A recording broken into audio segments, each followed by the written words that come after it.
Welcome to the podcast. It's Tuesday. We're talking NASCAR with Rod Mullins. Took the Memorial Day off.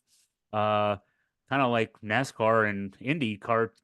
Kind of, it felt like they took Sunday off too. We'll get to that in a second. We got some breaking news here on this Tuesday. And Rod, you've been hinting to this the last couple of weeks on the podcast, but Stewart-Haas Racing has some news about its future operations. They're going to shut down effective at the end of the 2024 season. And I've been hearing the rumors of this, had been hearing, seeing things being talked about. Dale Earnhardt Jr., I think last week, right after we had done our podcast last week, Dale Jr. had kind of talked or at least made some kind of, I guess, impassioned plea to Tony Stewart and company to not disband the team, not to fold up and to quit, but to just kind of hang in there. But it wasn't to be. And it's really, this has been the part of I think probably a 2 or 3 year decline on the count of this race team. And I don't know what the deal is. I don't know if it has anything to do with Ford. At one time, there was a rumor that he was going to he was going to leave Ford and go back to Chevrolet, to GM. Then there was the rumor that persisted since he's in the drag racing business that he was going to go to Dodge. And so we'd heard a lot of things down the line, but it comes down to it. I think, ironically, the whole thing is it's labor intensive. It comes down to having the right people in the right place at the right time to be able to accomplish what you've set out to do. And it's no fault of Tony Stewart. It's just who's available out there to be able to pull off, these wins that they were so used to prior to that with Kevin Harvick, and then also with Eric Almirola. He ran for them there for a little while, but didn't have as much success as maybe Harvick did. But you started seeing the writing on the wall, I think, at least probably about 2 years ago. All right, I'm going to read some stats. I've got the press release that's on the NASCAR website from as we're recording this just about a half hour ago. Of course, Stewart-Haas Racing has a four-car Cup team, numbers 4, 10, 14, and 41. The current drivers are Josh Berry, Noah Gragson, Chase Briscoe, Ryan Preece.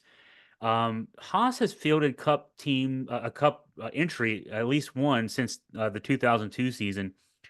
2009 was the first year for Stewart-Haas when Tony Stewart joined in. That was a two-car outfit. It grew to three and then to four by the 2014 season. Now some stats: 69 wins for Stewart-Haas Racing, 339 top five, 695 top tens. The last time they won though was back in 2022 when Kevin Harvick won a back-to-back races in Michigan and Richmond. Mm-hmm. And I guess there is that championship season too, for Kevin Harvick a few years ago. So, I mean, this is a team that's had great success.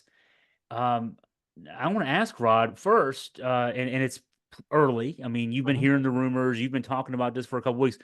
What happens to those four charters? So, any idea where they're going to go? Who's going to get those and race with them? It's anybody's guess right now at this point. Those charters could go for top dollar. They could pay back a lot of debt, that Stewart-Haas has incurred here over the last several years, and especially this season with what they've got going.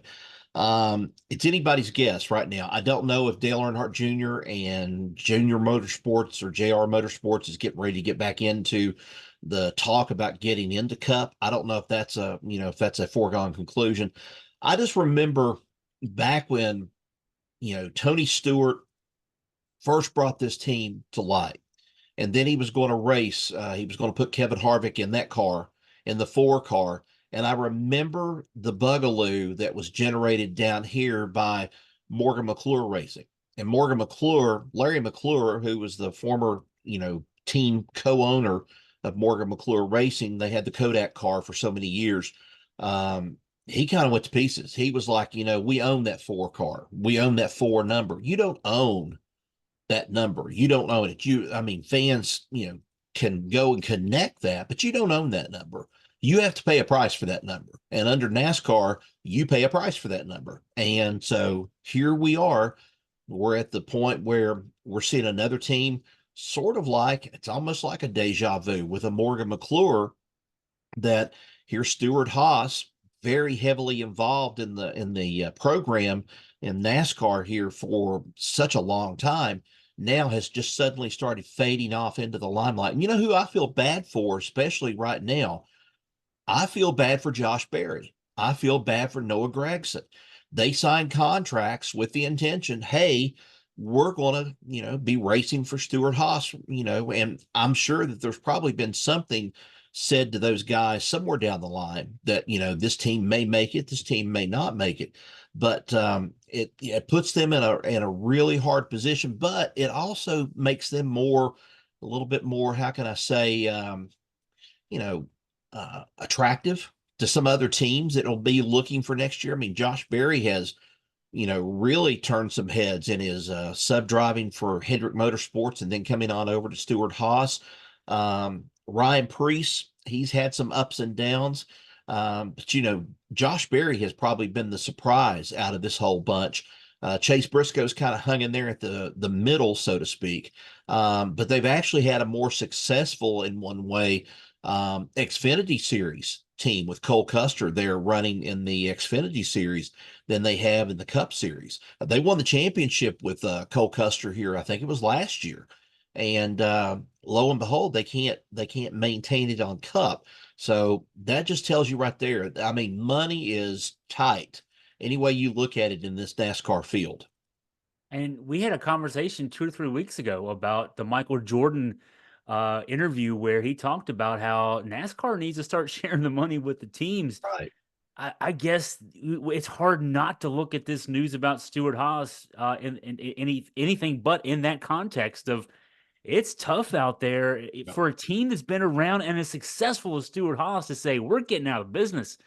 That shows that it's not it's a struggling business for a lot of these teams out there. Yeah, it is. It's struggling business, and you've got these young and upcoming teams. I don't know where they're getting their money from, but you've got some of these up and coming teams that have jumped now into the forefront. I mean, look at Spire Motorsports. They sealed the deal here with Michael McDowell for next year for 2005 or 2025, running the Cup circuit. He's going to be leaving Front Row Motorsports. He'll be leaving a Ford, going over to Chevrolet. But you're kind of left there scratching your head and wondering, where in the world are these guys coming up with money? Are they putting themselves so far into debt that they can't possibly ever see the light of day on the other side? Joe Gibbs is also another team. Even though everything looks good on the outside, I still wonder if there's something not going on there with Joe Gibbs too, because Joe Gibbs has retooled some things this past year. He has taken on some different sponsorships, and they're doing different kinds of, I guess, spotlight features on sponsorship during the season. And I don't know. I mean, FedEx is not as big as they once were. Trackhouse, hey, if we're going to get into this thing about the charters, it's right now predicted that Dale Jr. may get the number 8 back. And if he gets that, that could be the possibility of seeing them enter into NASCAR Cup Series action with Junior Motorsports. And he would be helped a little bit by Hendrick along the way, because Rick Hendrick has helped him in the Xfinity Series.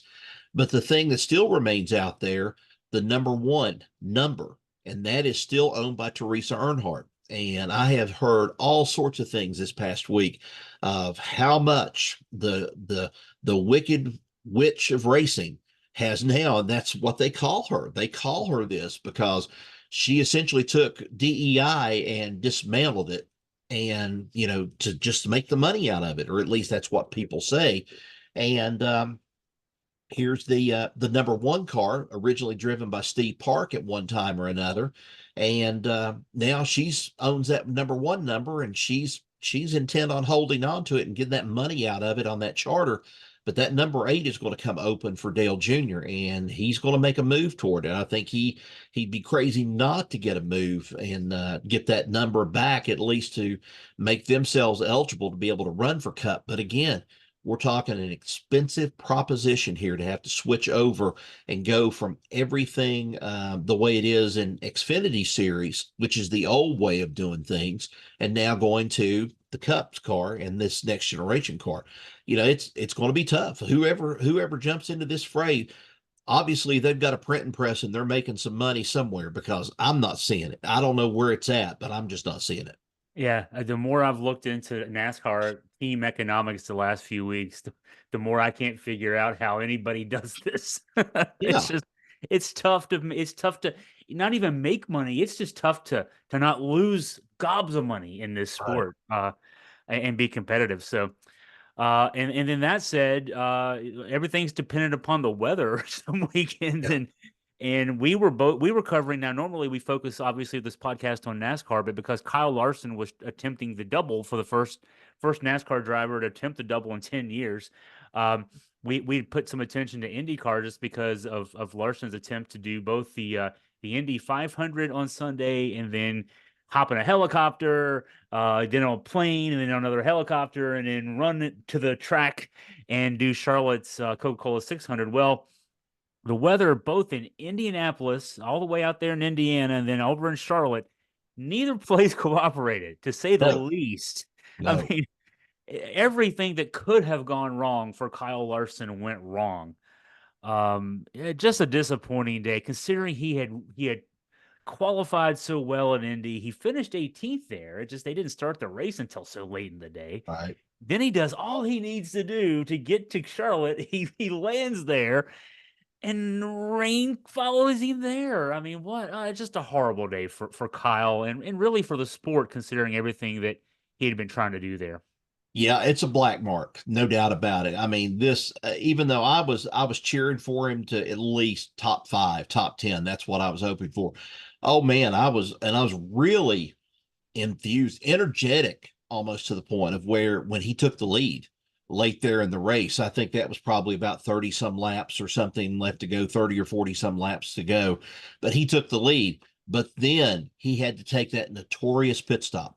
He didn't have enough fuel to be able to make it. So he had to come in, fuel up. Some of the other drivers had to, but then he got out of sync with the way the rest of the drivers were.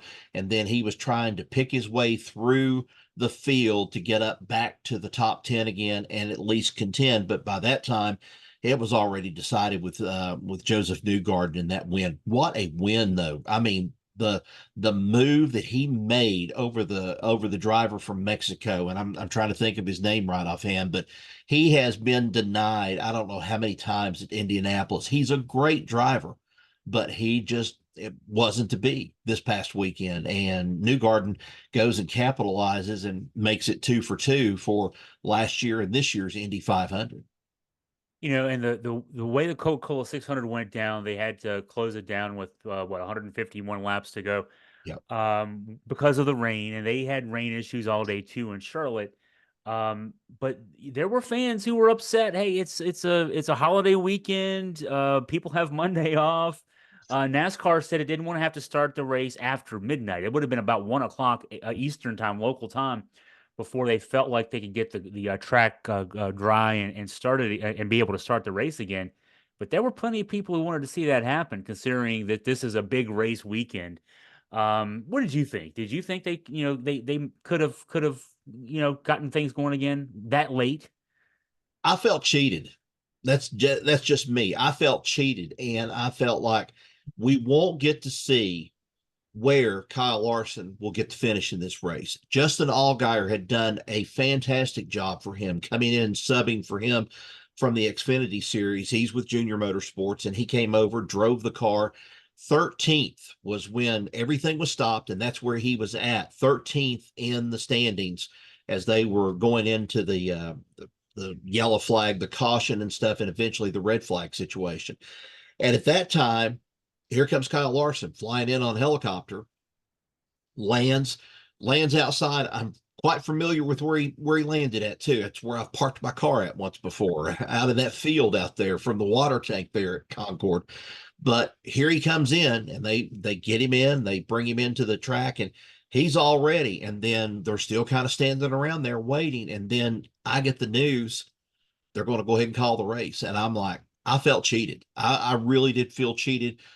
Kyle Larson, who I felt bad for, especially because they had done everything that they needed to do, just like what you alluded to earlier. They did everything they needed to do at Indianapolis. They got that car up there, top five, qualifying. They ran and led the race there for so many laps.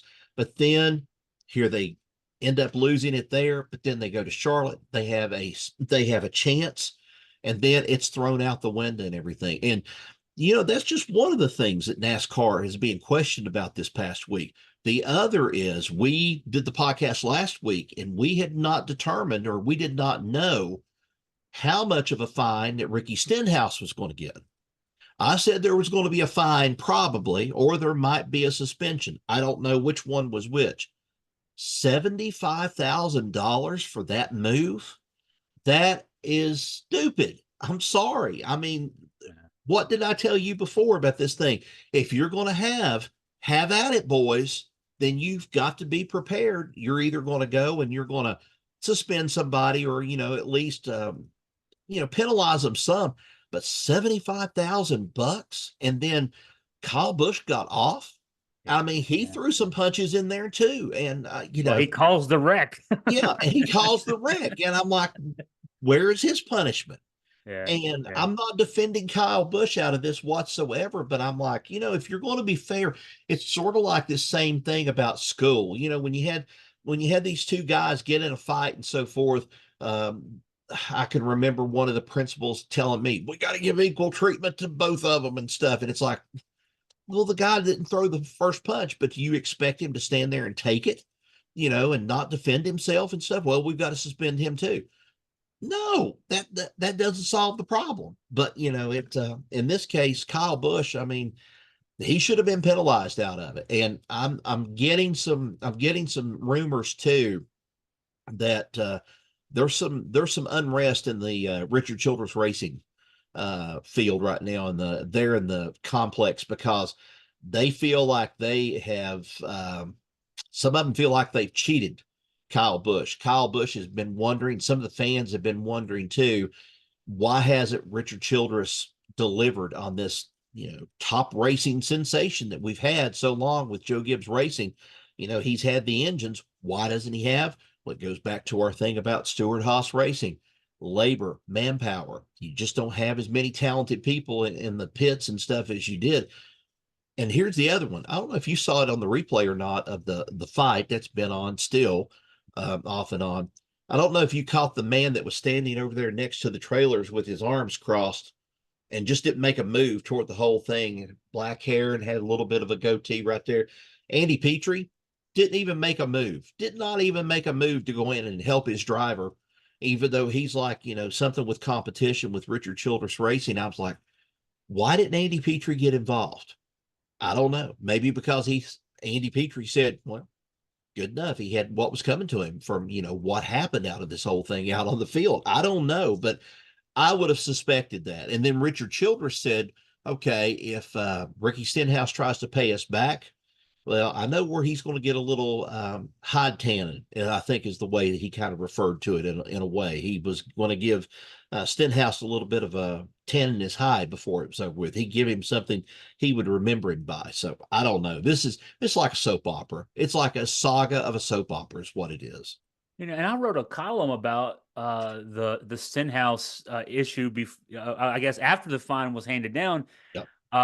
And what I wrote in that column on Wednesday, Chase Elliott expressed on his much larger platform than I've got on Friday when he was talking before the Coca-Cola 600.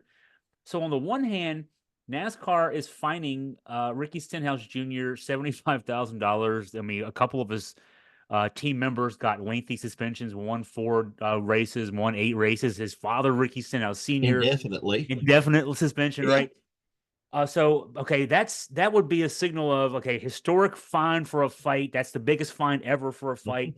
All these suspensions and everything else. This means this is bad. On the other hand, tens of millions of views on NASCAR social media, Twitter and Instagram and Facebook and everything else, because of videos NASCAR's put up showing the fight. So Chase Elliott made the point. Of course, I'd made the point in a column. Chase Elliott, his much bigger platform, saying, how can we reconcile those two? How can we say, all right, we're going to show this out there, we're going to use this for promotional purposes, but then we're going to also fine and suspend people?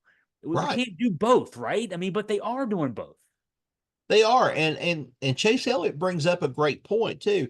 You go and you don't want this sort of thing to happen. So you penalize somebody and you expect it not to happen again. But at the same time, the governing body, NASCAR, is profiting off of every click, every video that's been shown, that's out there on every platform that you can possibly imagine.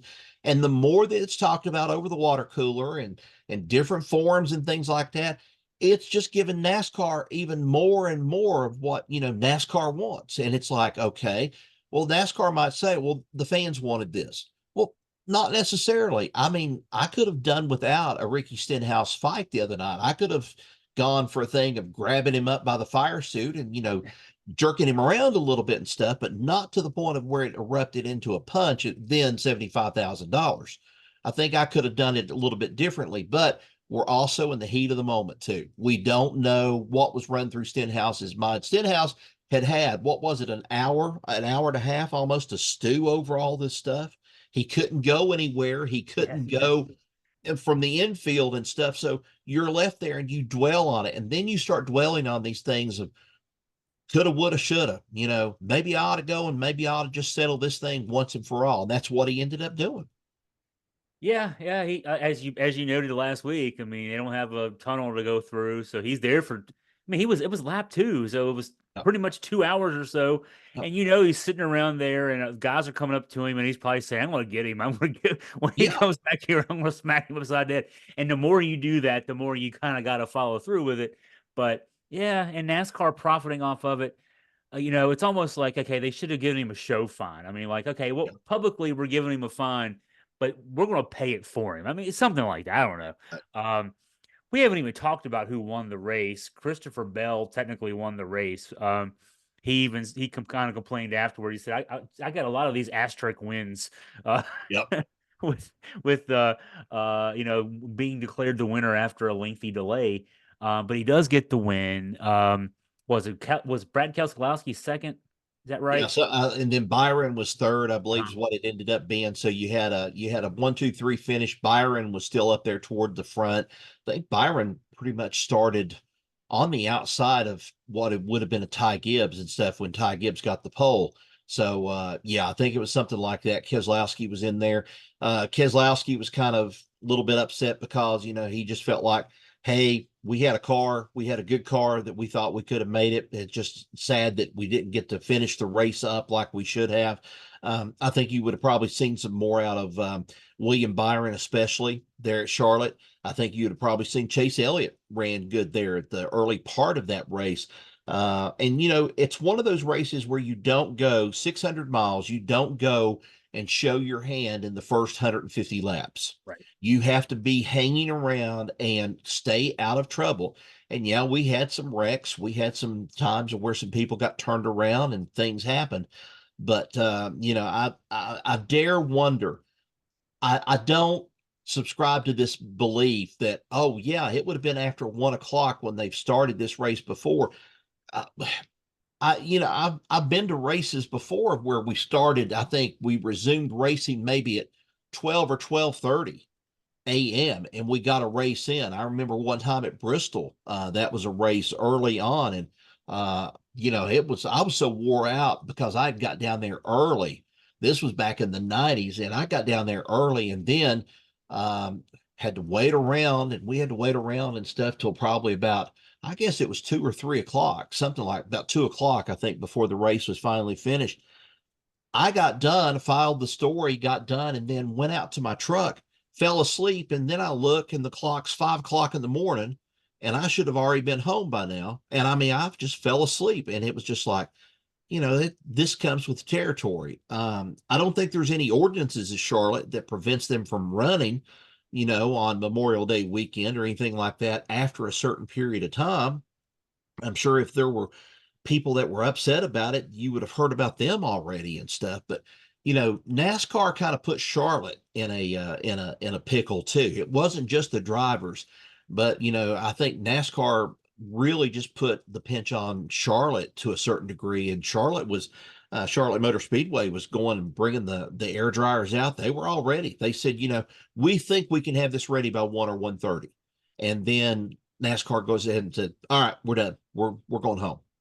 And I'm like, I just thought it was kind of crazy. I don't know why NASCAR couldn't have let that window stay open just a little while longer.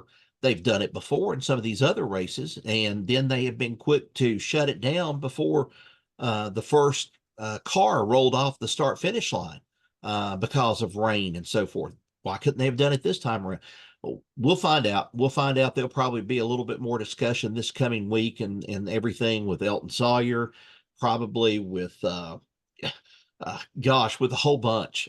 Steve Phelps will probably having to be talking about this also. There'll be a lot of discussion coming up, Mike Helton included with that, trying to figure out how to save face out of this race. So we got cheated out of a finish in Charlotte. Hey, there is more, a little bit more news before we wrap up on the Charlotte part of things. News about how Charlotte Motor Speedway is going to reconfigure the Roval course before the October 13th playoff race. Yeah, going to make it a little bit easier, I think. I think the turns sometimes were maybe a little bit too tight for some of the cars to be able to make the connection and go through certain, like the S's or whatever you would want to call it. I just think that they needed to do something like that. They had been talked about for some time. I know that there were some fans that were really ecstatic over the fact that they're going to keep the Roval, and I'm one of them. I'm glad they're going to keep the Roval at Charlotte. I think it's unique. It's different. It's not a road course, but it's a hybrid, is the way I look at it. Keep your road courses with Watkins Glen, with Circuit of the Americas, with Sonoma, but don't mess up the Roval. I think the Roval's just a good thing. But yeah, they've made an agreement to go ahead and change some things. That's what they were getting ready to start working on. I think yesterday, first thing, even though it was Memorial Day, they were getting ready to start work on getting the track and getting it ready and all in time before October rolls around. One last thing before we wrap up. NASCAR heading out to Illinois this weekend. One of the races replacing, I guess it's replacing one of the Pocono races. What can we expect from the series this weekend in Illinois? Well, they're going to Gateway Park, which is in St. Louis, and that's going to be in southern part of, Illinois, St. Louis, right in there, Missouri. Yeah. They like this track. A lot of the drivers like this track. This is like the second or third time they've been at this track here with the Cup cars. They're usually there with the Xfinity cars and also the Truck Series.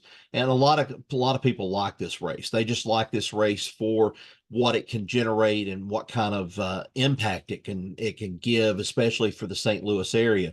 But now, that being said, who knows what we're going to be facing this coming weekend? Denny Hamlin's hot right now, even though he was in the top 5 at Charlotte when the race was called. Denny Hamlin has kind of moved atop the unofficial, we'll call it this way, the momentum point standings, if you want to call it that. He's kind of surged ahead to a lot of these people, but now is one of those times of where Denny has shown before that, yeah, he can have some things happen to him, and he's going to have to at least regroup by the time he gets starting to get into July and into August. He'll have to regroup and be able to maintain at least a strong showing. The other thing that's on my mind too, that I was going to talk about, two things actually.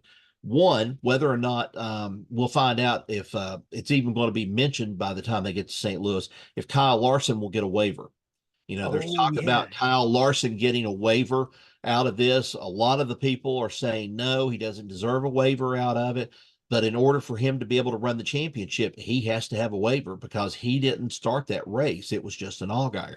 So we're going to have to wait and see where NASCAR and Rick Hendrick, Hendrick Motorsports, Kyle Larson, they all get on the same page if they're going to be able to deliver this and come up with it.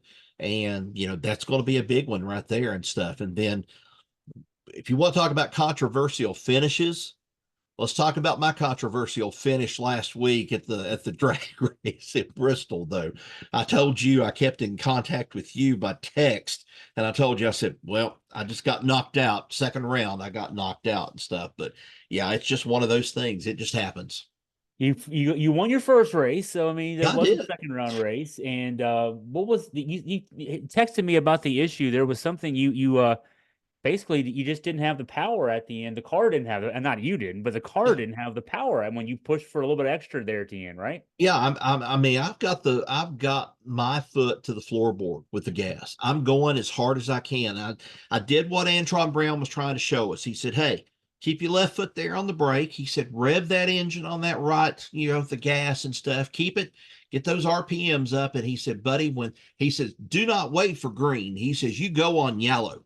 That's what you go on." And so I'm like, okay, I'm in that. Took off in the first heat in the first race. I did well. Second race, it was a different Chevrolet Malibu. They didn't have the Camaros this time around like I was hoping. I think I heard somebody say that they were a little bit scared of people getting in the Camaros because, yeah, I think we topped maybe 120 before some of those Camaros. And so we got stuck in the mid-size gray-headed old man cars, if you want to call it that, of the Malibus.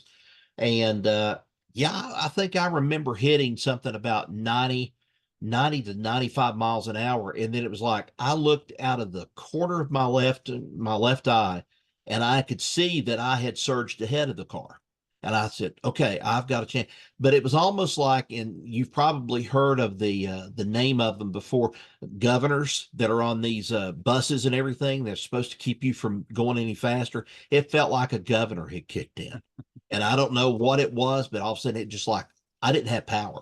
I was pushing as hard as I could. I would have been Fred Flintstone with a foot through the floorboard if I could have gone any faster, but I couldn't do it. I mean, and I got knocked out of it. But it was fun. I enjoyed it this time around. I enjoyed it a whole lot. Oh, that's awesome. That I mean, that's an experience that nobody, I'm sure, listening or watching here has had. So great experience for Rod there.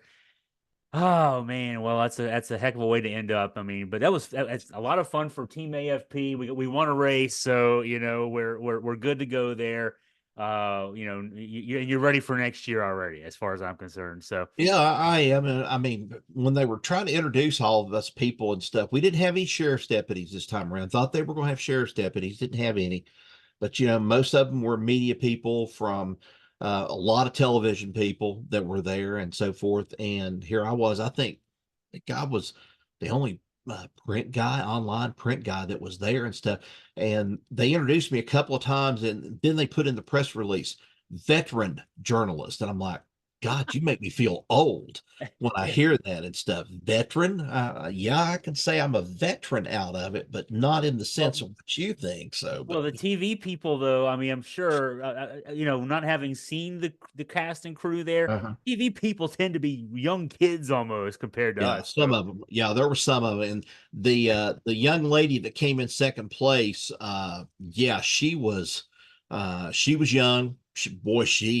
She drove great too up to that final round, and then she got beat by one of the sponsors of the event coming up, Super Grip, that's going to be sponsoring the Thunder Valley Nationals, and that was a little bit of a surprise there. But I was kind of like, yeah, what goes around comes around. So she got beat. She got beat there at the last part of it. But all in all, we had a great time with it. It was just we had fun. We had some great food. Had a chance to meet Antron Brown originally from New Jersey, and he is African American, driving in drag racing in the National Hot Rod Association, and he's a hoot. He's just wonderful to be around. He kids around about so much, and yeah, he gave us all lessons right there at the very end. He gave us lessons before they turned us loose, and he said, now don't pay any attention to what these other people have told you. When you see green, you've already wasted so many seconds. He said, you're moving on yellow. That's what you need to. He said, but now that's not going to work if you get pulled over out here on the road. He said, if you get pulled over out here on the road, you tell the cops, well, I was going because the light was yellow. No, he said, don't blame me. Don't send me your tickets. I'm not going to take it. So, There's a words of wisdom from veteran journalist Rod Mullins. Rod, as always, thank you for your time and insight. Appreciate it, Chris. Thanks.